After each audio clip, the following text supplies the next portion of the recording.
ನಮಸ್ಕಾರ. ಇಂದು ನಾವು ಉತ್ತಮ ಆರೋಗ್ಯಕ್ಕೆ ಆದಿತ್ಯ ಹೃದಯ ಸ್ತೋತ್ರದ ಮಹತ್ವವನ್ನು ಅರಿಯೋಣ ಬನ್ನಿ. ಆದಿತ್ಯ ಹೃದಯ ಸ್ತೋತ್ರವು ಕೇವಲ ಒಂದು ಸ್ತೋತ್ರವಲ್ಲ, ಅದು ಮಾನವ ಜೀವನದ ದೇಹ, ಮನಸ್ಸು ಮತ್ತು ಆತ್ಮಕ್ಕೆ ಶಕ್ತಿ ತುಂಬುವ ದಿವ್ಯ ಮಂತ್ರವಾಗಿದೆ. ವಾಲ್ಮೀಕಿ ರಾಮಾಯಣದಲ್ಲಿ ಯುದ್ಧ ಭೂಮಿಯಲ್ಲಿ ನಿಂತಿರುವ ಶ್ರೀರಾಮನಿಗೆ ಅಗಸ್ತ್ಯ ಮಹರ್ಷಿಗಳು ಉಪದೇಶಿಸಿದ ಈ ಸ್ತೋತ್ರವು ಸೋಲು, ದೌರ್ಬಲ್ಯ, ಮಾನಸಿಕ ಅಸ್ಥಿರತೆ ಮತ್ತು ದೈಹಿಕ ಕುಗ್ಗುವಿಕೆಯನ್ನು ಎದುರಿಸುತ್ತಿರುವ ಪ್ರತಿಯೊಬ್ಬರಿಗೂ ಮಾರ್ಗದರ್ಶಕವಾಗಿದೆ.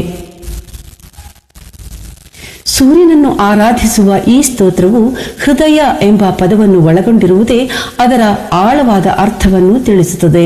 ಇದು ನೇರವಾಗಿ ಮಾನವನ ಹೃದಯದ ಶಕ್ತಿ, ಜೀವಚೇತನ ಮತ್ತು ಆತ್ಮಬಲವನ್ನು ಜಾಗೃತಗೊಳಿಸುತ್ತದೆ. ಸೂರ್ಯನ ಜನನದ ಕುರಿತು ಪುರಾಣಗಳಲ್ಲಿ ಅತ್ಯಂತ ಸುಂದರವಾದ ವಿವರಣೆ ದೊರೆಯುತ್ತದೆ. ಕಶ್ಯಪ ಮಹರ್ಷಿ ಮತ್ತು ಅದಿತಿ ದೇವಿಯ ಪುತ್ರನಾಗಿ ಸೂರ್ಯನು ಅವತರಿಸಿದನೆಂದು ಹೇಳಲಾಗುತ್ತದೆ.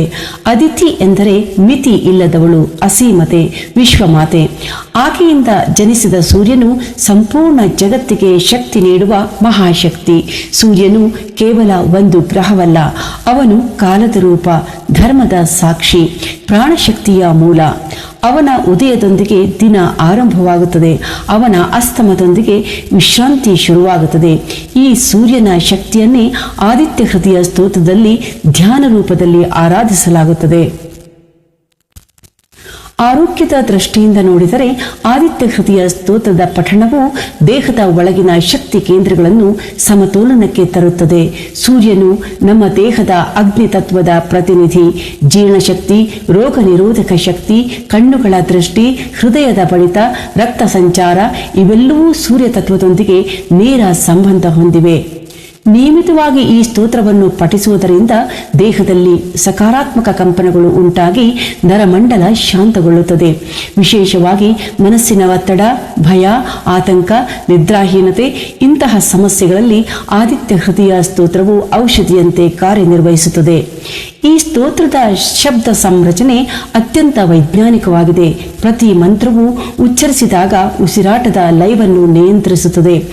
ಇದರಿಂದ ಪ್ರಾಣವಾಯು ಸಮರ್ಪಕವಾಗಿ ಹರಿದು ಮನಸ್ಸು ಸ್ಥಿರವಾಗುತ್ತದೆ. ಆಧುನಿಕ ಜೀವನದಲ್ಲಿ ನಾವು ಎದುರಿಸುವ ಮಾನಸಿಕ ದಣಿವು, ನಿರಾಶೆ, ಅಶಾಂತಿ ಇವೆಲ್ಲಕ್ಕೂ ಈ ಸ್ತೋತ್ರವು ಆಂತರಿಕ ಬೆಳಕನ್ನು ನೀಡುತ್ತದೆ. ಸೂರ್ಯನನ್ನು ತಮೋನಾಶಕ ಎಂದು ಕರೆಯಲಾಗುತ್ತದೆ. ಅಂದರೆ ಅಜ್ಞಾನ, ಆಲಸ್ಯ, ನಕಾರಾತ್ಮಕತೆಗಳನ್ನು ನಾಶಪಡಿಸುವ ಶಕ್ತಿ ಅವನಲ್ಲಿ ಅಡಗಿದೆ. ಆದಿತ್ಯ ಹೃದಯ ಸ್ತೋತ್ರದ ಪಠಣದಿಂದ ತಮಸ್ಸು ನಿಧಾನವಾಗಿ ದೂರವಾಗುತ್ತದೆ. ಶ್ರೀರಾಮನ ಜೀವನವೇ ಇದಕ್ಕೆ ಸಾಕ್ಷಿ. ಯುದ್ಧದಲ್ಲಿ ದಣಿದಿದ್ದರೂ ರಾವಣನಂತಹ ಮಹಾವೀರನ ಎದುರು ನಿಂತು ಕ್ಷಣಕಾಲ ಆತ್ಮವಿಶ್ವಾಸ ಕಳೆದುಕೊಂಡಾಗ ಅಗಸ್ತ್ಯ ಮಹರ್ಷಿಗಳು ಈ ಸ್ತೋತ್ರವನ್ನು ಶ್ರೀರಾಮನಿಗೆ ಉಪದೇಶಿಸುತ್ತಾರೆ. ಸ್ತೋತ್ರ ಪಠಣದ ನಂತರ ರಾಮನೊಳಗೆ ಹೊಸ ಶಕ್ತಿ, ಹೊಸ ಧೈರ್ಯ ಉದಯಿಸುತ್ತದೆ. ಇದು ನಮಗೂ ಅನ್ವಯಿಸುತ್ತದೆ. ಜೀವನ ಯುದ್ಧದಲ್ಲಿ ಸೋತಂತೆ ಅನಿಸಿದಾಗ, ದೇಹ ಮನಸ್ಸು ಕುಗ್ಗಿದಾಗ ಆದಿತ್ಯ ಹೃದಯ ಸ್ತೋತ್ರವು ಒಳಗಿರುವ ಸೂರ್ಯನನ್ನು ಜಾಗೃತಗೊಳಿಸುತ್ತದೆ. ಆಧ್ಯಾತ್ಮಿಕವಾಗಿ ಈ ಸ್ತೋತ್ರವು ಆತ್ಮಜ್ಞಾನಕ್ಕೆ ದಾರಿ ಮಾಡಿಕೊಡುತ್ತದೆ. ಸೂರ್ಯನು ಹೊರಗಿನ ಬೆಳಕಿನಷ್ಟೇ ಅಲ್ಲ, ಒಳಗಿನ ಪ್ರಜ್ಞೆಯ ಸಂಕೇತವೂ ಹೌದು. ನಾನು ಎಂಬ ಅಹಂಕಾರ ಕರಗಿಸಿ ನಾನು ಶಕ್ತಿ ಎಂಬ ಆತ್ಮಬಲವನ್ನು ಜಾಗೃತಗೊಳಿಸುವುದು ಇದರ ಮಹತ್ವ. ನಿಯಮಿತ ಪಠಣದಿಂದ ಜೀವನದ ಮೇಲೆ ನಂಬಿಕೆ ಮೂಡುತ್ತದೆ, ಕೃತಜ್ಞತೆ ಹೆಚ್ಚುತ್ತದೆ ಮತ್ತು ಪ್ರತಿದಿನವೂ ಹೊಸ ಉತ್ಸಾಹದೊಂದಿಗೆ ಆರಂಭವಾಗುತ್ತದೆ. ಇಂದಿನ ವೇಗದ ಒತ್ತಡದ ಬದುಕಿನಲ್ಲಿ ನಾವು ಔಷಧಿಗಳ ಮೇಲೆ ಹೆಚ್ಚು ಅವಲಂಬಿತರಾಗಿದ್ದೇವೆ. ಆದರೆ ಆದಿತ್ಯ ಹೃದಯ ಸ್ತೋತ್ರದಂತಹ ಪ್ರಾಚೀನ ಜ್ಞಾನವು ಯಾವುದೇ ಪಾರ್ಶ್ವ ಫಲವಿಲ್ಲದೆ ದೇಹ ಮನಸ್ಸಿಗೆ ಆರೋಗ್ಯವನ್ನು ನೀಡುವ ದಿವ್ಯ ಸಾಧನವಾಗಿದೆ. ಸೂರ್ಯೋದಯದ ಸಮಯದಲ್ಲಿ ಅಥವಾ ಮನಸ್ಸು ಶಾಂತವಾಗಿರುವ ಹೊತ್ತಿನಲ್ಲಿ ಭಕ್ತಿ ಭಾವದಿಂದ ಪಠಿಸಿದರೆ ಅದರ ಪರಿಣಾಮ ನಿಧಾನವಾಗಿ ಆದರೆ ದೃಢವಾಗಿ ಅನುಭವಕ್ಕೆ ಬರುತ್ತದೆ. ಆದಿತ್ಯ ಹೃದಯ ಸ್ತೋತ್ರವು ನಮ್ಮನ್ನು ಸೂರ್ಯನೊಂದಿಗೆ ಮಾತ್ರವಲ್ಲ, ನಮ್ಮೊಳಗಿನ ಶಕ್ತಿಯೊಂದಿಗೆ ಕೂಡ ಸಂಪರ್ಕಗೊಳಿಸುತ್ತದೆ. ಹೊರಗಿನ ಬೆಳಕನ್ನು ನೋಡುವುದಕ್ಕಿಂತ ಒಳಗಿನ ಬೆಳಕನ್ನು ಅರಿಯುವ ಪಯಣವೇ ಇದರ ಸಾರ.